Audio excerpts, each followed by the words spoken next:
जय हिंद साथियों, नमस्कार। मैं चैतन्य कुमार झारखंड आईक्यू में फिर से स्वागत करता हूं। जैसे कि हम लोग जेटेट के सिलेबस के अकॉर्डिंग आज जो फर्स्ट एसएसटी का पेपर जो है उससे संबंधित हम लोग ध्यान देंगे। जो सोशल स्टडीज़ के अंतर्गत हिस्ट्री में आपसे स्रोत और स्रोत के अंतर्गत जो है साहित्यिक स्रोत और पुरातात्विक स्रोत से जो सवाल पूछे जाएंगे, इससे संबंधित आज हम लोग एक चैप्टर को कंप्लीट करेंगे। ऐसे ही अगले चैप्टर जो पाषाण काल, हड़प्पा सभ्यता, वैदिक सभ्यता, महाजनपद काल, बौद्ध और जैन धर्म से संबंधित मगध का उत्कर्ष और मौर्य वंश, इस तरह की जो क्रमबद्ध चैप्टर पूछे जाएंगे जेटेट के अंतर्गत, ये हम लोग बारीकी से कंप्लीट करेंगे। तो आज हम लोग स्टार्ट करेंगे स्रोत के बारे में। जो प्राचीन भारतीय इतिहास के अंतर्गत जो स्रोत मिले उसमें साहित्यिक स्रोत और कुछ पुरातात्विक स्रोत, इसके बारे में जो अलग अलग भागों में बांटा गया है। दोनों को साहित्यिक स्रोत भी 3 भागों में बांटा गया है और पुरातात्विक स्रोत भी 3 भागों में बांटा गया है। ये पूरे पीडीएफ यहाँ पे कंप्लीट आप लोग को देखने को मिलेगा। ये पीडीएफ हमारे ये टेलीग्राम चैनल झारखंड आईक्यू पर भी अवेलेबल है। आप झारखंड आईक्यू से जो डिस्क्रिप्शन बॉक्स में दिया गया है लिंक, वहाँ से आप जुड़ करके ये पीडीएफ प्राप्त कर पाएंगे और ये वीडियो को पूरे अंतिम तक देखेंगे, जिससे आपका चैप्टर बाय चैप्टर एक दिन में एक चैप्टर को कंप्लीट करेंगे।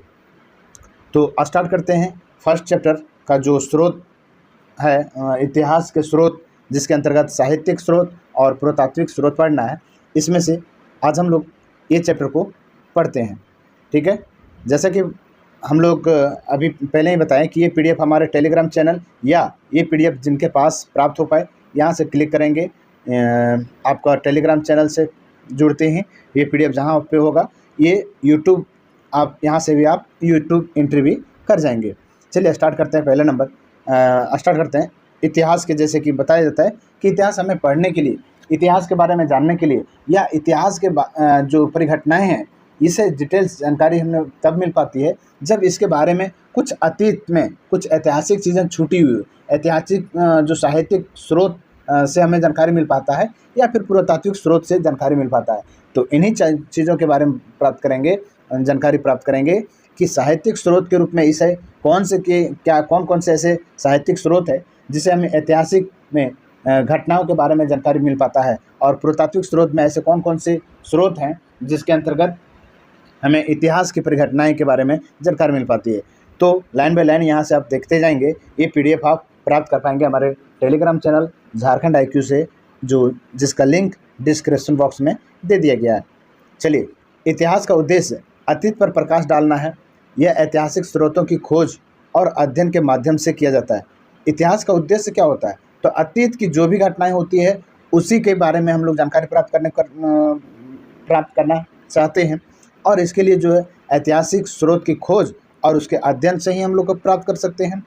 हाल ही के अतीत का इतिहास लिखने के लिए स्रोत ढूंढना आसान है, क्योंकि आधुनिक राज्य और साम्राज्य के बारे में हस्तलिखित और मुद्रित सामग्री प्रचुर मात्रा में उपलब्ध है। अब क्या है कि अब के समय में इतिहास लेखन को ढूंढना बहुत ही आसान हो चुका है, क्योंकि अब कुछ चीज़ें हस्तलिखित भी और मुद्रित जो प्रिंटेड चीज़ें हैं ये हमें अवेलेबल होती हैं। मध्यकालीन समय के संबंध में भी पर्याप्त सामग्री उपलब्ध है। अभी ही नहीं, मध्यकालीन से ही ये कुछ सामग्रियाँ स्थित है। जैसे कि हम लोग इतिहास को 3 सेक्शन में बांट करके पढ़ते हैं। पहला जो है ऐतिहासिक काल में जिसे ना ही साहित्यिक और ना ही पुरातत्व का लेखन कुछ पता चल पाता है, और आद्य ऐतिहासिक काल के अंतर्गत क्या होता है कि लिखी हुई चीज़ होती हैं पर उसे इलिटरेट होते हैं, मतलब उसे पढ़ा नहीं जा सकता है। तीसरा जो बात करें, इतिहास अब के समय में वो लिखे भी जाते हैं, मुद्रित भी होते हैं और उसे पढ़ने योग्य शब्द भी होते हैं, पढ़ भी सकते हैं। तो ऐसे ही इतिहास के जो स्रोत हैं उसमें हस्तलिखित भी मिलते हैं और कुछ मुद्रित भी मिलते हैं।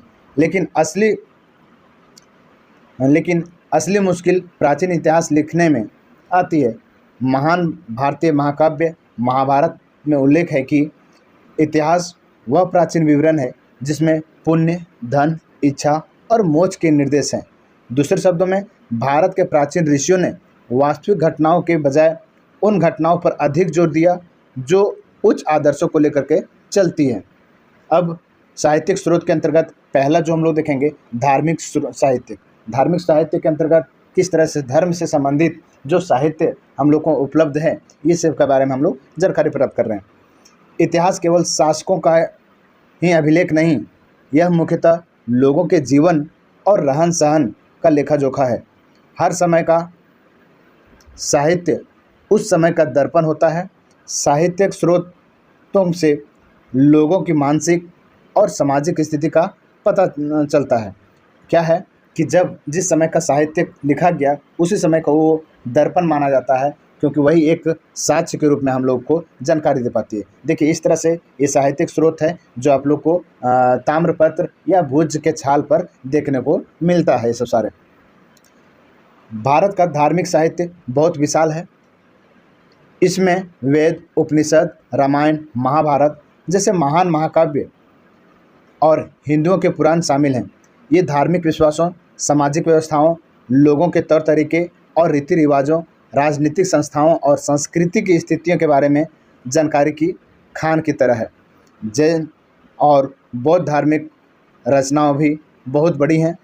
इनमें जातक और अंग आदि शामिल हैं। धार्मिक विषयों पर काम करने के साथ साथ वे ऐतिहासिक व्यक्तियों और राजनीतिक घटनाओं के बारे में भी लिखते हैं। इन स्रोतों में समकालीन आर्थिक और सामाजिक स्थिति के बारे में स्पष्ट रूप से पता चलता है।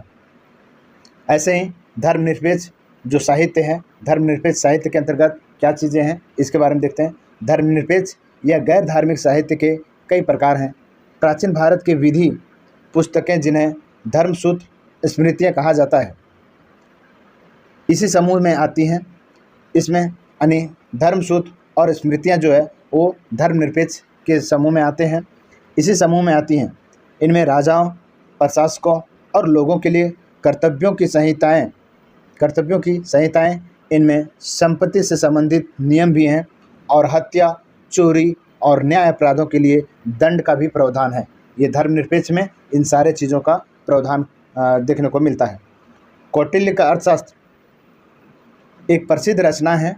यह न केवल राज्य और राजनीति के बारे में बताता है बल्कि सामाजिक आर्थिक व्यवस्था के बारे में भी बताता है। पतंजलि और पाणिनि जैसे लेखकों ने संस्कृत व्याकरण तो लिखा, लेकिन कुछ राजनीतिक घटनाओं का भी वर्णन किया। कालिदास, विशाखदत्त और भास के नाटक हमें लोगों और समाज के बारे में भी उपयोगी जानकारी देते हैं। कुछ ऐतिहासिक लेखन भी थे। बाना ने हर्षचरित या हर्ष का जीवन लिखा। विल्हन ने विक्रमादित्य के बारे में लिखा। कल्हन की राजतरंगिणी बहुत मूल्यवान ऐतिहासिक ग्रंथ थी। यह कश्मीर के इतिहास का लेखा जोखा है। यह राजाओं के कैरियर को कालानुक्रमित क्रम में प्रस्तुत करता है। चंद बरदाई ने पृथ्वीराज चरित्र लिखा है। चंद बरदाई द्वारा पृथ्वीराज चरित्र लिखे हैं। कई अन्य जीवनी संबंधित रचनाएं और इतिहास हैं जिनमें ऐतिहासिक जानकारियां हैं। इतिहासकार सभी साहित्य स्रोतों से इतिहास के लिए सही सामग्री ढूंढने का प्रयास करते हैं। ऐसे ही तीसरा नंबर पे जो साहित्यिक स्रोत है उसके बारे में जानकारी लेते हैं। बहुत प्राचीन समय से ही विदेशी लोग भारत आते रहे हैं। उनमें से कुछ ने अपनी यात्राओं या भ्रमणों के मूल्यवान विवरण छोड़े हैं। प्राचीन यूनानी और रोमन इतिहासकारों ने भी अपने ज्ञान और जानकारी से भारत के बारे में लिखा है।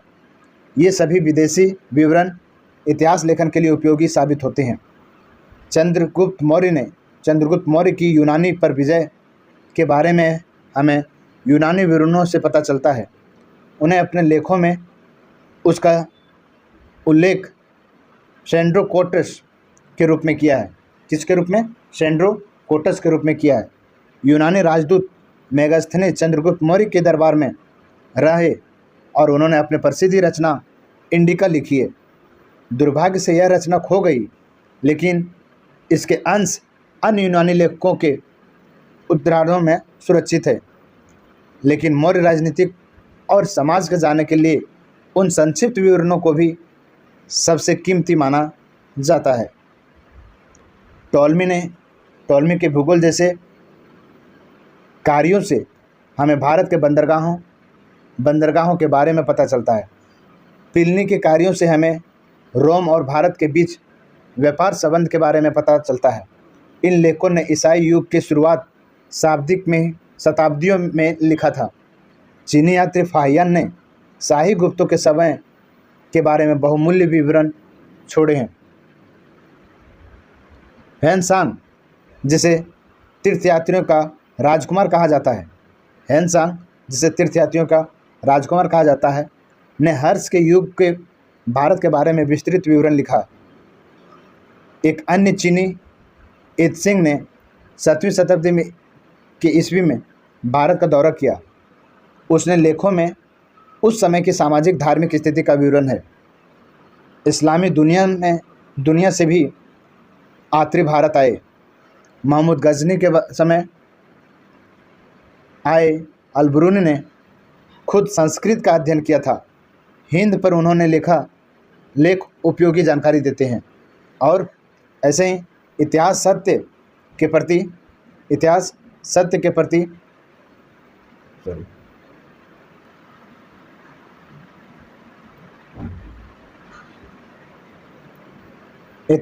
साहित्य के बारे में हम लोग पढ़ें।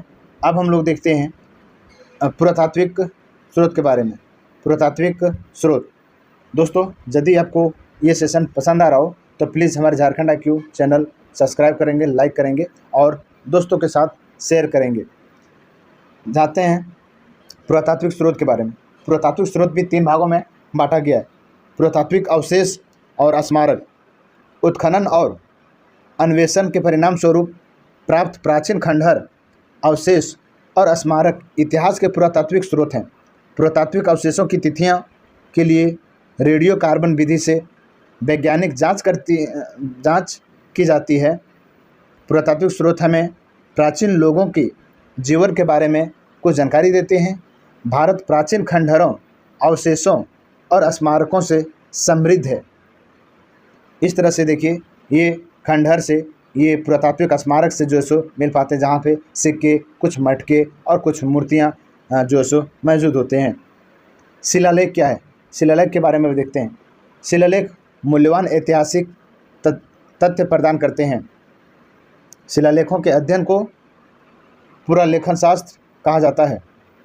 प्राचीन शिलालेखों और अभिलेखों पर लेखन के अध्ययन को पुरालेखन शास्त्र कहा जाता है। शिलालेख चट्टानों, खंभों, पत्थरों या स्लैब इमारतों की दीवारों और मंदिरों के मुख्य द्वार पर देखे जाते हैं। वे मोहरे और तांबे की प्लेटों पर भी पाए जाते हैं। हमारे पास विभिन्न प्रकार के शिलालेख हैं। कुछ प्रशासनिक, धार्मिक, प्रमुख निर्णयों के बारे में राजशाही आदेशों के आम जनता तक पहुंचाते हैं। भारत का सबसे पुराना शिलालेख सिंधु घाटी सभ्यता से संबंधित है, जो हड़प्पा की मोहरों पर देखे जा सकते हैं।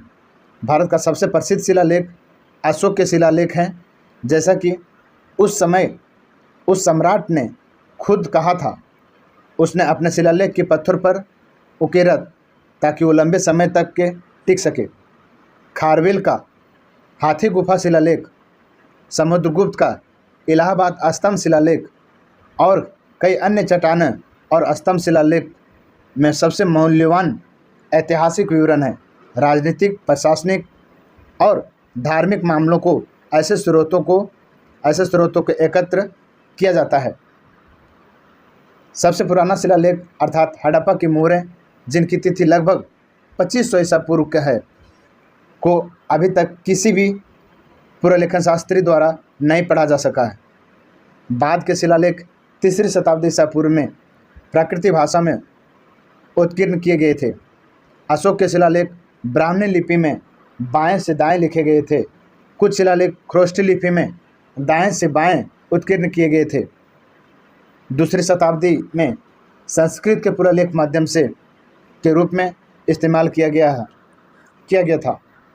9वीं से 10वीं शताब्दी में क्षेत्रीय भाषा में भी शिलालेख उत्कीर्ण किए गए थे, जो आज के समय भी उपलब्ध होते हैं। इस तरह से मटके या शिलालेख जो लिखे जाते थे, जो दीवारों पर, स्मारक के दीवारों या मंदिरों के दीवारों पर जो मुख्य द्वार होते थे, वहाँ पे देखने को मिलता था। मुद्रा शास्त्र क्या था, जिसे मुद्रा यानी मौलिक मुद्रा कहा जाता है। सिक्कों के अध्ययन को मुद्रा शास्त्र के रूप में जाना जाता है। सिक्के ऐतिहासिक जानकारी का एक और स्रोत हैं। प्राचीन सिक्के ज़्यादातर सोने, चांदी, तांबे या शीशे से बने होते थे। कुषाण काल की जली हुई मिट्टी से बने सिक्के के सांचे भी खोजे गए हैं। जब कुषाण काल चल रहा था तब जली हुई मिट्टी से बने जो सिक्के थे उसे भी अवशेष प्राप्त है। कुछ सिक्के में धार्मिक और पौराणिक प्रतीक भी हैं जो उस समय की संस्कृति पर प्रकाश डालते हैं। सिक्कों पर राजाओं और देवताओं की आकृतियाँ भी हैं। सिक्के जो प्राचीन समय के थे उसमें उस समय के राजा और उस समय के जो दैवी कुल थे उनकी मूर्तियाँ भी देखने को मिलता है। कुछ सिक्के पर शासक के नाम और तिथियाँ अंकित हैं। सिक्के प्राचीन लोगों के आर्थिक जीवन पर महत्वपूर्ण प्रकाश डालते हैं। वे व्यवहार और वाणिज्य के बारे में संकेत देते हैं और कई शासक राजवंशों के इतिहास को फिर से बनाने में मदद करते हैं। सिक्के उसी अवधि के दौरान विभिन्न भारतीय राज्यों के बारे में हमारी जानकारी का प्राथमिक स्रोत रहे हैं। और इस तरह से देख रहे होंगे कि उस समय का जो राजा अपने नाम से सिक्के पर उकेरे जाते थे। कुछ जगह पे मूर्तियां भी उकेरी जाती थी। कुछ जगह पे राजा और रानी अपने चित्र को भी उकेरते थे। यहाँ से जो हम लोग देखें कि पुरातात्विक स्रोत और साहित्य से संबंधित स्रोत, जो भी साहित्य लिखे गए थे वो साहित्यिक स्रोत और पुरातात्विक स्रोत हम लोग देख पाएँ। ये वीडियो यदि आप लोगों को पसंद आया हो तो प्लीज़ लाइक करेंगे, शेयर करेंगे और सब्सक्राइब करके दोस्तों के साथ भी शेयर करेंगे, दोस्तों के साथ साझा करेंगे ताकि दोस्त को भी इसका फ़ायदा मिल सके। उम्मीद है ये सेशन जैसा हो, इसे कमेंट आने पर ही हम अगले सेशन में पाषाण काल और हड़प्पा सभ्यता को लेकर के आएंगे। धन्यवाद।